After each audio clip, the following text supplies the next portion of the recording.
사랑합니다. 축복합니다. 오늘은 이야기를 하나 하면서 설교를 시작하려고 합니다. 옛날 어느 마을에 효자로 소문난 사람이 살고 있었습니다. 임금님이 그 효자가 궁금했어요. 효자가 어떤 사람인지, 또 어떻게 효도하는지 궁금했어요. 그래서 임금님이 몰래 그 효자의 집에 찾아갔습니다. 임금님들이 참 찾아다니기를 좋아하시는 것 같아요. 그런데 가보니 80대 어머니가 효자 아들의 발을 씻겨주고 있는 게 아니겠습니까? 거꾸로여도 부족한데 지금 어머니가 아들의 발을 씻기고 있고 아들은 당연한 듯이 발을 내밀고 있었습니다. 임금님은 너무 화가 나서 궁으로 다시 돌아왔어요. 그리고 괘씸한 그 아들을 불렀어요. 그리고 그 앞에 오자 이렇게 따지듯 물었어요. 당신이 어째서 효자지? 이렇게 분노하며 물었어요. 그러자 효자가 대답합니다. 제 어머니는 제가 외출하고 돌아왔을 때 제 발을 씻겨주시는 것을 세상에서 가장 좋아하시고 이 시간을 가장 행복해 하십니다.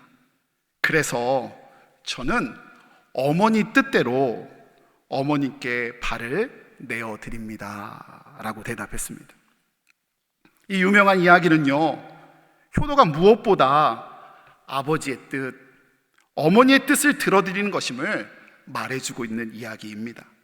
저는요, 우리 신앙생활도 마찬가지라고 믿어집니다.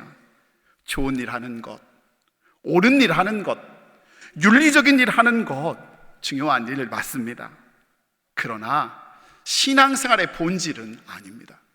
신앙생활의 본질은요, 하나님의 뜻을 먼저 묻고 그런 다음에 주님께 맞춰드리는 것이, 주님의 뜻을 이루어드리는 것이 신앙생활의 본질입니다.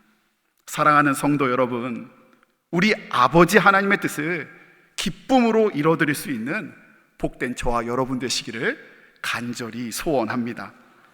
부활의 주님과 함께 5번째 시간, 마지막 시간입니다. 오늘은 제목처럼 바울을 만나신 부활의 예수님으로 함께 은혜를 나누기를 원합니다. 회심하기 전 바울, 오늘 본문 말씀에 사울이라고 나오는데요, 그는 한마디로 말하면 대단한 사람이었어요. 먼저 사울은요, 성경과 유대 전통에 아주 뛰어난 엘리트 중에 엘리트였습니다. 어렸을 때부터 유대 전통과 성경을 배웠으며 또 당대 최고의 석학이라고 할 수 있는 가말리엘의 수제자로 꼽히던 사람이었어요. 그러니까 가장 좋은 신학교에서 공부한 신학도였던 거예요. 그렇다고 유대 전통에만 갇혀져 있는 꽁한 사람이 아니었어요. 사울은 다소라는 도시에서 태어나 당시 국제의 문화였던 헬라 문화와 헬라 언어에 정통했으며 당시 최고의 강대국인 로마 제국의 시민권자이기도 했으니 국제적으로 준비된 인재라 할 수 있습니다. 게다가요, 사울은 행동파였어요. 솔직히 안다는 것, 행한다는 것, 우리 삶 가운데 많은 차이가 있다는 것을 느끼게 돼요. 어떤 분이 이래요. 교회가 이래야 된다, 저래야 된다, 또 이렇게 변해야 된다, 저렇게 변해야 된다 말은 하는데요, 정작 자신의 변화에 대해서는 소극적인 경우가 많이 있지 않습니까? 이에 반해 사울은요, 확신이 서면 바로 행동에 옮기는 열정 있는 행동파의 사람이었어요. 그런데 오늘 본문에 보니 사울은요, 열심을 다하고 있어요. 사도행전 7장과 8장 말씀해 보면 초대교회 지도자인 스데반을 죽이고 또 예루살렘의 주님의 제자들을 핍박했던 사울은, 그는 예루살렘에서 핍박해서 성이 차지 않자 아예 도망간 주님의 제자들을 따라가 다메섹까지 쫓아가 핍박하려 한 것입니다. 이게요, 그냥 예루살렘에서 다메섹의 거리가 우리 교회에서 법원까지 쫓아가는 그런 수준 아니에요. 어디 신제주자는 어디 상징적인 데가 어디 있을까요? 그래요, 좋아요. 교회에서 KCTV까지 쫓아가는 그런 정도 아니라고요.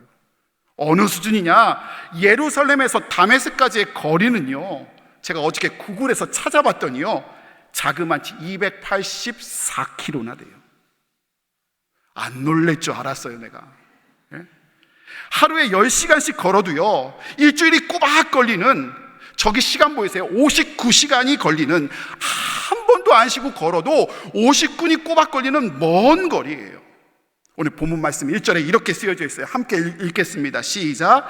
사울이 주의 제자들에 대하여 여전히 위협과 살기가 등등하여. 그림이 그려지세요. 일주일을 걸었는데요, 마음의 분노가 사그러들기는커녕 오히려 여전히 위협과 살기가 뭐라고요? 등등했대요. 여전히 화가 나 있고요, 여전히 승나 있고요, 여전히 그 마음으로 쫓아가고 있는 거예요. 사랑하는 여러분, 보다시피 사울은요, 말씀에 정통했어요. 박식했어요.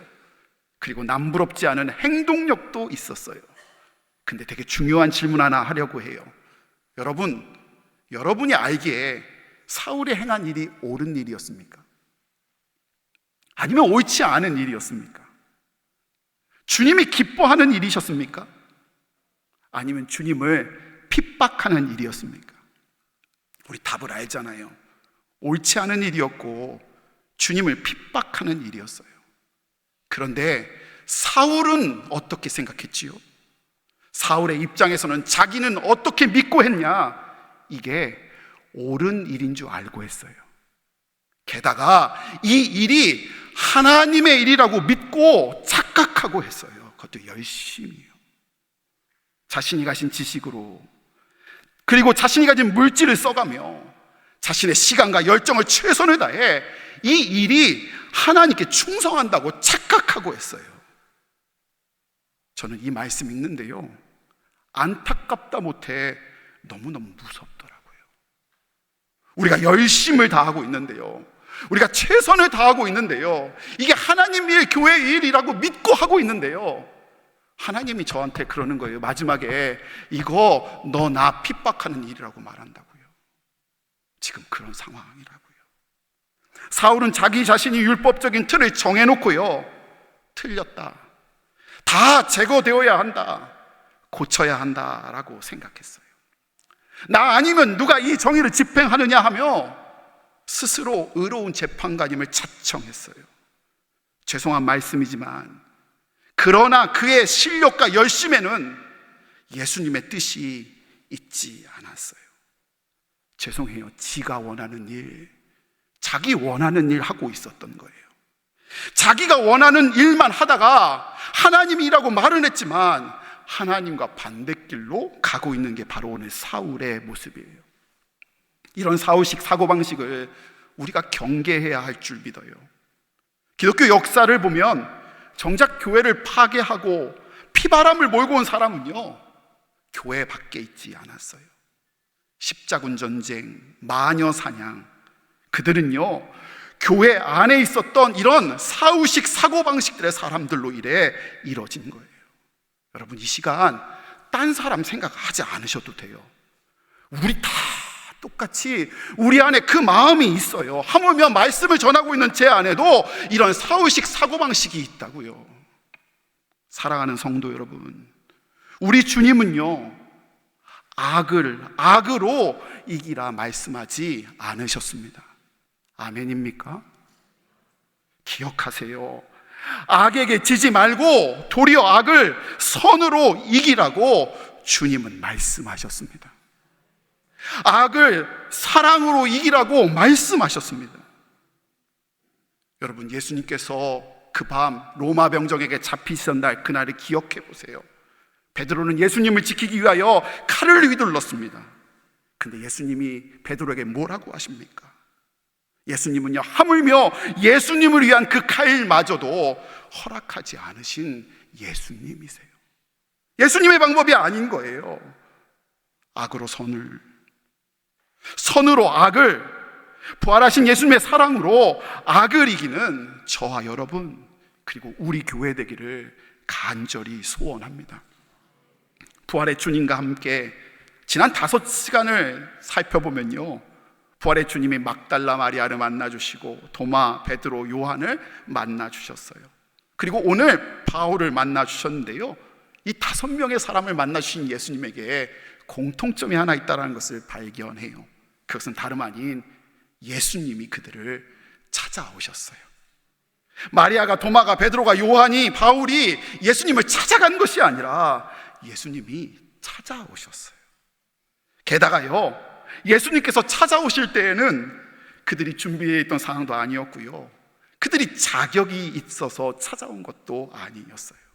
특별히 오늘 본문 말씀에 나오는 사울, 여러분 잘 아시잖아요. 말씀드렸듯이 지금 예수님의 제자들을 핍박하러 가는 사람이었어요. 지금 사울 안에는요, 분기와 혈기 그리고 자기가 가득 차 있어요. 무슨 의미지요? 마리아, 도마, 베드로, 요한, 바울, 그들의 능력으로 주님을 만난 것이 아니라 예수님이 전적으로 찾아오셔서 그들은 만날 수 있었다라는 사실이에요. 바로 전적인 주님의 은혜임을 말하고 있는 것이죠. 근데 흥미로운 게 있어요. 오늘 본문 말씀 한국어 성경을 보면 잘 모르겠지만 헬라어 언어 성경을 좀 살펴봤더니요, 중요하니까 나눠드려요. 보니 수동형 동사, 수동형 의미가 계속 사용되고 있다는 것을 보게 돼요. 먼저 4절 말씀에 땅에 엎드려져, 이거 수동형이에요. 그러니까 자기가 무릎 꿇은 게 아니고요, 부활의 주님이 무릎 꿇린 거예요. 이해되셨죠?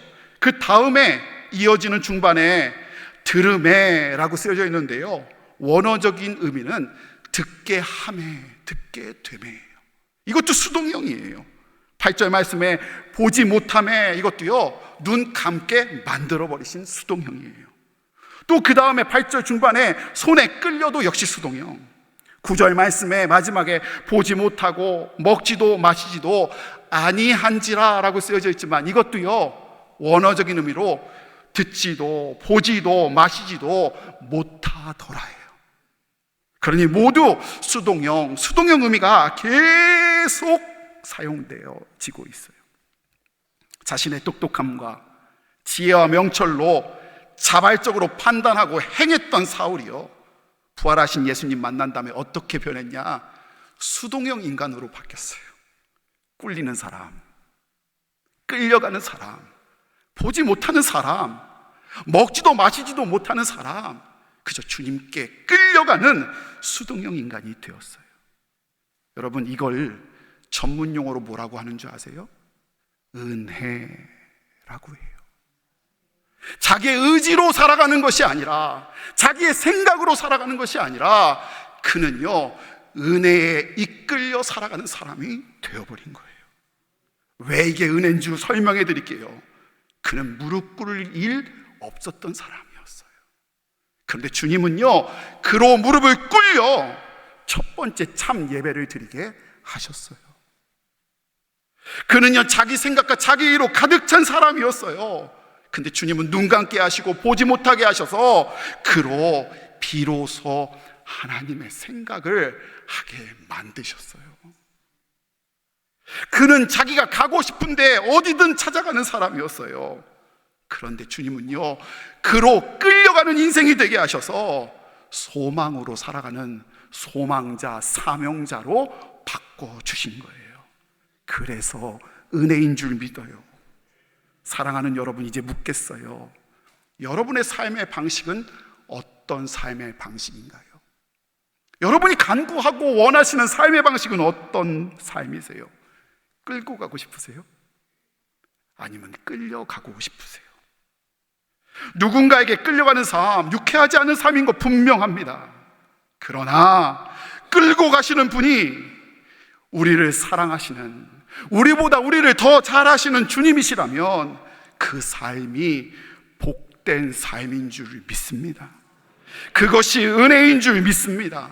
주님의 그 이끄심을 사모하며 끌려가되 복된 삶으로 살아가는 저와 여러분, 우리 교회와 가정 되시기를 예수님 이름으로 축원을 드립니다. 5절 말씀을 볼까요? 5절 말씀, 4절 말씀 말고 5절 말씀만 좀 같이 읽기를 원합니다. 대답하여 주여 누구시니까 이르시되 나는 내가 박해하는 예수라. 아멘. 주여 누구십니까 하는 사울의 질문에 부활하신 예수님은요, 스스로를 가리켜 나는 내가 박해하는 예수라라고 말씀하셨어요. 여러분, 사실 이 말씀을 자세히 살펴보면 이 말씀이 조금 이상한 말씀이라는 건 여러분 깨닫게 되실 거예요. 여러분, 물어볼게요. 사울이 지금까지 박해한 사람들은 누구지요? 예수님의 성도들이었어요. 제자들이었어요. 교회였어요. 맞지요? 교회를 박해하고 성도를 박해한 거지 예수님을 박해한 적은 없어요. 정확히 말하면 기록에 따르면요, 사울은요 그 전까지 예수님을 만난 적도 없어요. 그런데 지금 예수님이요, 지금 너가 어찌하여 교회를 박해하느냐, 어찌하여 내 제자를 박해하느냐라고 말씀하지 아니하시고요, 뭐라고요? 어찌하여 누구를요? 나를 박해하느냐, 나는 내가 박해하는 예수라라고 말씀하고 계신 거예요. 무슨 의미입니까? 예수님이 착각하신 건가요? 아니요. 예수님이 이렇게 말씀하시는 의미 가운데는요, 예수님이 교회와 자신을 동일시하고 계시는 거예요. 사랑하는 여러분, 예수님이 성도와 자신을 동일시하시는 거예요. 어떤 선배 목사님이 제게 그랬어요. 어떤 일이 있어도 성도랑 싸우지 마라. 아멘이죠? 목사가 성도랑 싸우면 돼요, 안 돼요? 싸울 일이 있는데도요, 그래도 싸우지 말래요. 왠 줄 아세요? 그 성도가 모여서요? 왜 대답을 못하세요? 배웠잖아요. 예수님이에요. 여러분이 예수님이에요. 그렇다고 저한테 막 그러지 마시고요, 제가 그렇게 섬기라는 말씀이잖아요. 여러분, 목사에게만 적용되는 일인가요? 성도들끼리는요, 교회 안에서는요, 싸우고 다투지 마세요. 싸울 일이 있어도 한 번만 참아요. 왜냐? 내 앞에 있는 그 사람이요, 예수님의 핏값으로 사신 성도요, 예수님이 지켜주시는 사람이에요. 그 복을 그 사람이 못 받으면 누가 받아요? 내가 받아요. 염려하지 마세요. 얼마 전 권사님 한 분한테 간증을 들었어요. 그 권사님이 간증으로 장문의 카톡을 보내셨는데요, 그 내용이 한마디로 요약하자면 교역자들이 목사님이 나눠주신 책갈피 때문에 큰 은혜를 받으셨다라는 이야기였어요. 말씀하신 것처럼 이 책갈피 가지고요, 집 화단도, 교회 건물도, 십자가도, 주변 사람도 쳐다보셨대요. 그리고 거울에 비친 자신의 모습도 이 십자가를 통해서 보셨대요. 그런데 신기한 건 그냥 책갈피인데요, 이걸 통해서 바라보는데 갑자기 눈물이 울컥 나셨대요. 아, 우리 가정을 위해서 하나님이 피 흘리셨구나. 우리 가정을 주님이 사랑하시는구나. 하나님께서 우리 교회를 사랑하시는구나. 하나님께서 저 자녀를 사랑하셔서 내게 맡겼구나. 나는 마음으로 이 십자가를 통해서 주님을 바라보니 주님이 그 가정과 교회와 그 자신과 자녀를 얼마나 사랑하시는지 보이시더래요. 그런데 자기는 그 전까지 그런 가정을, 교회를, 자신과 자녀를 예수님의 핏값으로, 예수님으로 생각하지 못한 채 상황에 따라 화내고 싸우고 분노하기를, 그리고 걱정하고 염려하고 눈물 짓기를 날마다 하셨다라는 이야기를 들었어요. 사랑하는 제주중앙의 성도 여러분,